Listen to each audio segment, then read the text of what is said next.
2 times 9 is? 18. Excellent. You've been practicing. Pretty soon you'll be able to do any multiplication, whether it's 2 times 7?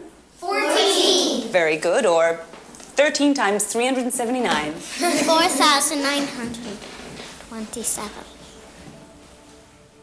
I beg your pardon? I think that's the answer. 13 times 379. 4927. It is.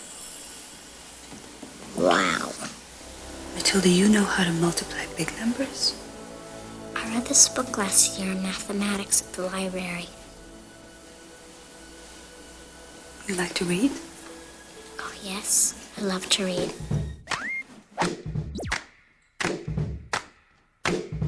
Ah, yeah, Matilda was one of my favorites when I was a kid. I still remember laying around in my grandparents' living room and watching the VHS with my cousins. I think that for me, Matilda's magic were an inspiration when I myself felt powerless as a little kid. So we're going to be learning tons of advanced vocabulary and pronunciation with a hilarious scene where Matilda plays a prank on her dad. By the way, you'll be learning this word prank along with crook, wiseacre, ingenuity, swelled up, and many more advanced expressions. So stick around until the end of this lesson. And so you don't forget a single one of these, we're saving them all for you over on the Real Life English app. So click the link down in the description below from your phone to get access to the premium lesson with Matilda for free. And I'll be telling you more about that in just a little bit. Now let's meet Matilda's bullying father, Harry, played by the incredible comedic actor Danny DeVito.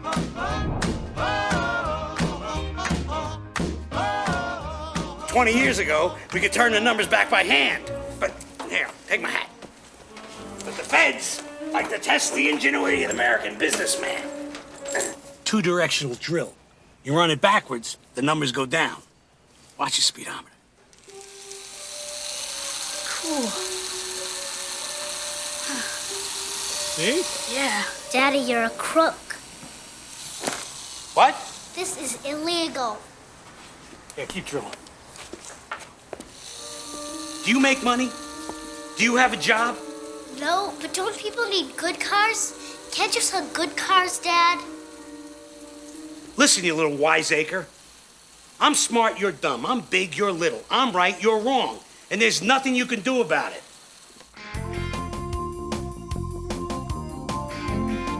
Matilda, genius that she is, decides to get even with her dad. And we're gonna see what happens in just a little bit, so stick around. But for now, let's learn all of the advanced vocabulary and pronunciation that we've encountered already. 2 times 9 is? 18. So in math, times means multiplied by. So when Miss Honey says 2 times 9, she's asking 2 multiplied by 9, which equals 18. I beg your pardon? Now Miss Honey is surprised that Matilda answered such a difficult math question so quickly. This is just a polite way of saying, what did you say? You'll probably hear it more commonly reduced to simply, pardon? You can use this in real life when you didn't hear someone clearly, you were surprised by what they said, or even when you're a little offended and ask for clarification. Look at me! I know, we seem to be inside I'm each other. old! I beg your pardon? Also from Benin, 7th century. Fula tribe, I believe. Nah, I beg your pardon. it was taken by British soldiers in Benin, but it's from Wakanda. Hi, yeah, and if you're new here, every single week we make new lessons like this one with your favorite movies and TV series so that you can finally understand fast-speaking natives without getting lost, without missing the jokes, and without subtitles. Just like our fan Camilla, who says that she's developing her listening and catching on to a real-life way of speaking and connecting words. So we're gonna help you to become a confident, natural English speaker too. It's really simple. Just hit that subscribe button and the bell down below, and that way you won't miss a single one of our new lessons. So Harry is a car salesman, but he's not an honest one. As Matilda says, he's a crook. Daddy, you're a crook. A crook is a dishonest person or criminal, like the wet bandits from the classic Home Alone movies. The dishonest thing that Harry is doing is trying to make the mileage on the car, that is, how many miles it's gone in its lifetime, appear less than it actually is. 20 years ago, we could turn the numbers back by hand. But here, take my hat. So Harry used to turn the numbers back by hand. but now he's using a two-directional drill, which is a type of power drill that can spin in both directions, forward and backward. In forward mode, it drills holes or drives screws into something. In reverse mode, it can unscrew, or like in this scene, spin the meter backwards. In other words, Harry is changing the numbers on the counter, speedometer, to make it look like the car has been driven less than it really has, so he can charge more for it. By hand means manually, not automatically. You can write a letter by hand, or if the dishes are too delicate for the dishwasher, you can wash them by hand. By the way, I promised to tell you more about the vocabulary flashcards that we made for this lesson. They'll make you feel almost as powerful as Matilda. So has it ever happened to you that you get a chance to actually practice your English by having a conversation, whether online or in person, but that word that you know that you've learned simply will not come to you when you most need it? Trust me, I know how frustrating that feels. To be in a conversation and to be frequently pausing because you're forgetting all of the useful words you know. I've been there myself many times in learning 6 different languages. This feeling when you know what you want to say and you just want to be able to express your thoughts as easily as you can in your native language. Well, let me tell you, the good news is the Real Life English app can help you a lot with this. As I mentioned, every single lesson comes with a deck of vocabulary flashcards. And by practicing these for just 10 to 15 minutes a day, you can transfer the new expressions that you learn from your short-term memory to your long-term memory. Plus, with the spaced repetition software that we built into the app, you'll be able to retain vocabulary more effectively by reviewing new words at carefully timed intervals, just when you're about to forget them. I highly recommend that you check it out. You've got nothing to lose. You can click that link down in the description below on your phone to get free access to the premium lesson with Matilda now. 20 years ago, we could turn the numbers back by hand. In the word 20, we have the letter combination NT, and in fast natural speech, native speakers often drop the T sound. For example, advantage, advantage, or international, international. So instead of 20 with a clear T sound, you'll often hear 20. And this is a super common example of connected speech, how we natives cut, reduce, and link our words together. Compare these two. Harry says 20, while Matilda says 20 with a clear T. Both are correct. 20 years ago, 27. but the feds like to test the ingenuity of the American businessman.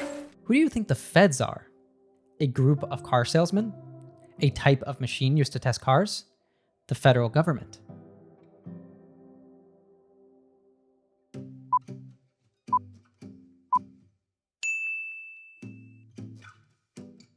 The feds is an informal way of referring to federal agents or government authorities. They enforce laws and investigate crimes, like car fraud in this case. Ingenuity means the ability to be creative and solve problems in smart, original ways. Think of the word genius inside ingenuity. It's like using your inner genius in a clever, practical way. And to test someone's ingenuity means to see how clever someone can be in dealing with a tricky situation. So Harry's just joking here that the government makes it harder for him to fool people. No, that's like the first plane ever made. It's made out of balsa wood and paper. It's made out of spruce and canvas and good old-fashioned American ingenuity. Are you coming or what? Watch your speedometer. A speedometer is a device that measures speed. What Harry is messing with is actually called an odometer, a device that measures how far the car has traveled. Daddy, you're a crook. What? This is illegal. Yeah, keep drilling. Do you make money? Do you have a job? No, but don't people need good cars? Can't you sell good cars, Dad? Listen, you little wiseacre. I'm smart, you're dumb. I'm big, you're little. I'm right, you're wrong. And there's nothing you can do about it. The word wiseacre is an old-fashioned way to describe someone who acts like they know everything, or who talks back in a clever, annoying way. In the scene, Matilda is asking good questions and challenging her dad from a place of integrity. However, he sees it as being a wiseacre. Today, people don't use wiseacre very often in everyday speech. A more common way to describe someone like this is to say they're a smart aleck, especially in American English, or simply a know-it-all. And listen to how I pronounce that, know-it-all. The sound of the baby must have triggered a primal mnemonic response in Mom's brain. Lisa, my little know-it-all. Are you being smart with me? If you're being smart with me, young lady, you're gonna be punished. Punished for being smart? For being a smart aleck. No, but don't people need good cars? Can't you sell good cars, Dad? Let's break down the connected speech here. So when Matilda says can't you, we don't hear can't and you clearly and separately. Instead, the T sound at the end of can't blends with the Y sound at the beginning of you, and together they morph into a ch sound. Can't you? Can't you? Practice your fluent speech. Try saying it just like Matilda. Can't you sell good cars, Dad? Can't you sell good cars, Dad?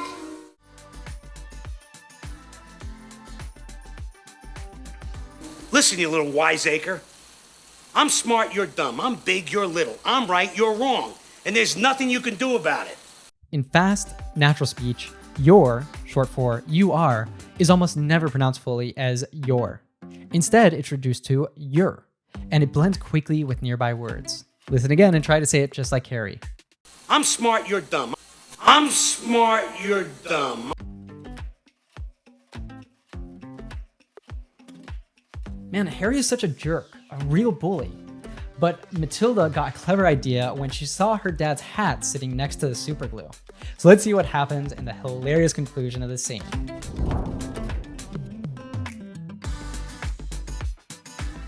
Harry, take your hat off. Can't. This is a nice place. You can't wear a hat inside. I can't take it off. Harry, nobody cares what your hair looks like. I can't What's get with it this off. hat? I can't get it off. I can't get it off. Oh, just a minute. I'm gonna take this hat off. I'm pulling it.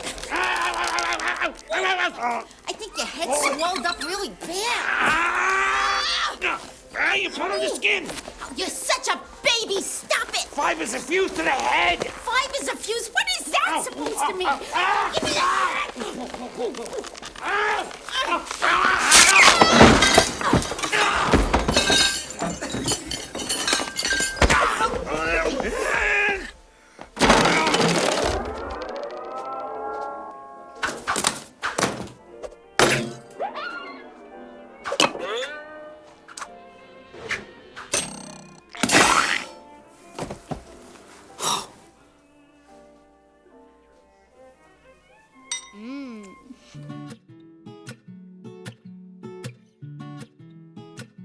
Thanks to Matilda's clever prank, Harry's hat got completely stuck to his hat and things got pretty uncomfortable for him, didn't they? So we've used this word prank a few times already, and you might be a bit confused if you hadn't heard it before. So a prank is simply a trick that's played on someone to be funny or to surprise them. Like how you might use fake bugs to scare a friend, but in a harmless way where no one gets hurt. We usually collocate it as to pull a prank. In fact, in the USA, we have an unofficial holiday called April Fool's Day, which is celebrated on April 1st, where we pull all sorts of pranks on each other. Do you have any holiday like this in your country? Let me know down in the comments below because we read every single one and I love learning about new cultures. Now let's break down the most useful expressions and connected speech from this hilarious moment. Harry, take your hat off. Can't. This is a nice place. You can't wear a hat inside. I can't take it off. Harry, nobody cares what your hair looks like. I can't What's get with it this off. hat? So here we see Matilda and her family arriving at a nice restaurant. Her mom even says, "It's a nice place," which is a common way to describe a fancy restaurant. You might hear someone say, "Let me take you out to a nice place." By the way, do you know any other words you could use instead of restaurant?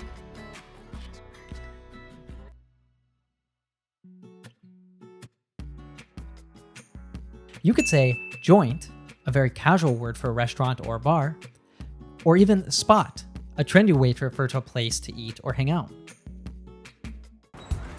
Hey, Lemon, you like karaoke? I know a joint. No, I gotta wrap up this lunch meeting, Tracy.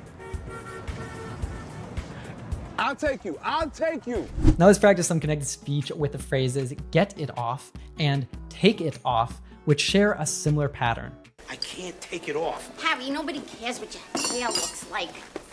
I can't What's get with it this off. hat? As you can see, both have the word it, and the T sound at the end of it stands between vowels. In this position, the T turns into a soft D. So we hear take it off, take it off. In the phrase get it off, this actually happens twice. The T in get and the T in it both sound like a soft D sound. Get it off, get it off. By the way, we often call this morphing an American T because it's much more common in US English than UK English. I can't get it off. I can't get it off. I can't get it off. Oh, just a minute. I'm gonna take this hat off. I'm pulling it. I think your head swelled up really bad. So the question phrase, what's with, is very common in everyday English. we'll usually use it when we're curious, surprised, or annoyed. Like you might say, what's with native English sounding so much different than when I learned in school? Well, I'll tell you why. It's because they didn't teach you connected speech, which we teach in every single lesson here on Learn Swift TV series, so remember to subscribe. I think your head swelled up really bad. To swell up means to get bigger, usually because of an injury or allergic reaction. It's often used when talking about a part of the body that becomes inflamed or enlarged. Since Matilda's mom doesn't know about the glue, she thinks the hat must be stuck because Harry's head got bigger. And when she says really bad, she means the swelling is huge. For example, you could say, I want some ice cream really bad, meaning you have a strong craving for ice cream. Grammatically, really badly would be more correct, but English speakers often bend grammar rules in everyday conversation. So in casual speech, it's completely natural to say really bad instead. You put on the skin. You're such a baby, stop it! Fibers are fused to the head. You're such a baby is a casual insult that means someone is acting overly immature, dramatic, or sensitive, like a small child would. Jake, I had a work thing. I can't believe you're being such a baby about this. I'm not being a baby. Look, I'm sorry I lied, okay? It was a big opportunity for me. I was... You put on the skin. You're such a baby, stop it! Fibers are fused to the head. Now fibers are thin threads, like the material from the hat's lining. And when they are fused, it means they are stuck together either by heat or glue. So when he says fibers are fused to the head, Harry means that the material of the hat is literally stuck to his hair. The word fuse can be used literally to talk about objects and figuratively to refer to ideas or different styles. Like, this dish fuses Mexican and Korean flavors. And by the way, the word fusion comes from the verb fuse. You can hear it in music, food, or fashion. So in creative context, fusion means a cool mix of things. Amazing job, guys! And remember, if you want to actually add all of these new expressions to your long-term memory so that you can confidently and naturally use them next time you speak, remember to get free access to this lesson with Matilda by clicking the link down in the description below from your phone. And we're not done yet because it's time for the big challenge. You're going to test yourself by watching all the scenes again without subtitles and answering some quiz questions. Let's see how well you can do.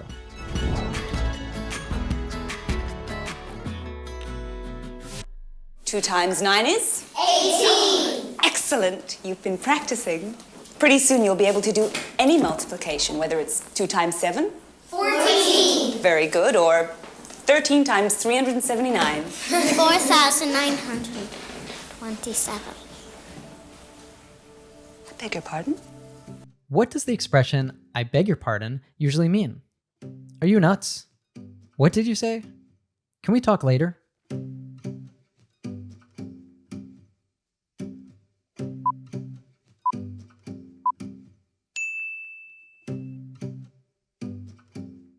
I think that's the answer. 13 times 379. 4927. It is. Wow. Matilda, you know how to multiply big numbers? I read this book last year in mathematics at the library. You like to read? Oh, yes. I love to read. 20 years ago, we could turn the numbers back by hand. But here, take my hat. Unscramble a word that means the quality of being inventive and resourceful.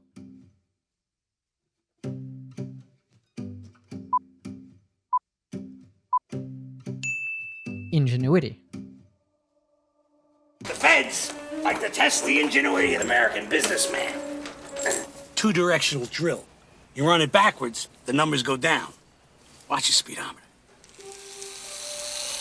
Cool. See? Yeah. Daddy, you're a crook. When someone is described as a crook, what does it mean?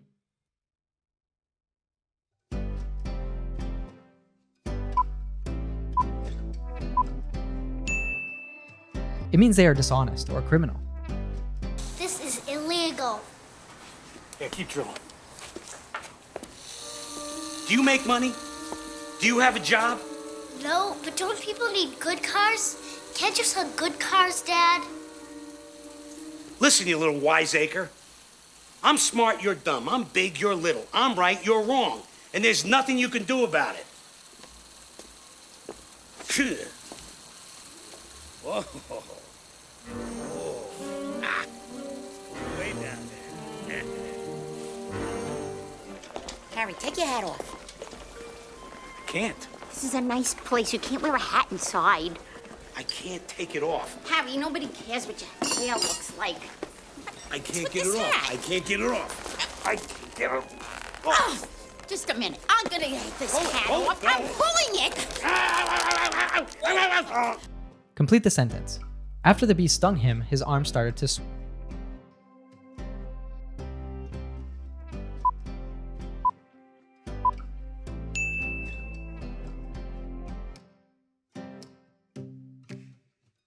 I think your head swelled up really bad. You put on the skin. Oh, you're such a baby. Stop it. Fibers are fused to the head. Fibers are fused. What is that supposed to mean? What does it mean when something is fused? It refuses to come off? The situation is confusing? It's connected tightly together.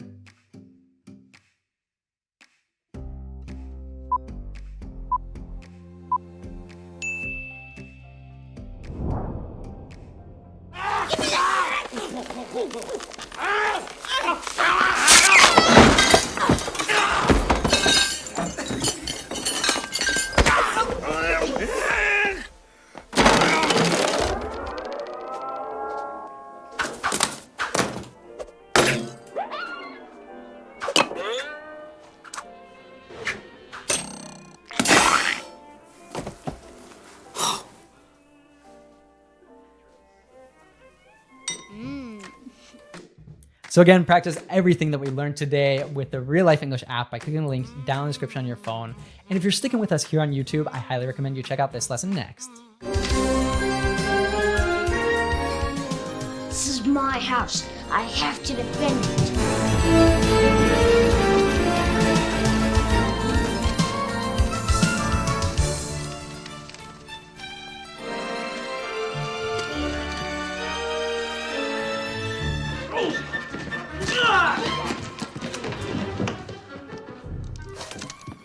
Heads up! Don't worry, Marv. I'll get him for you. Harry!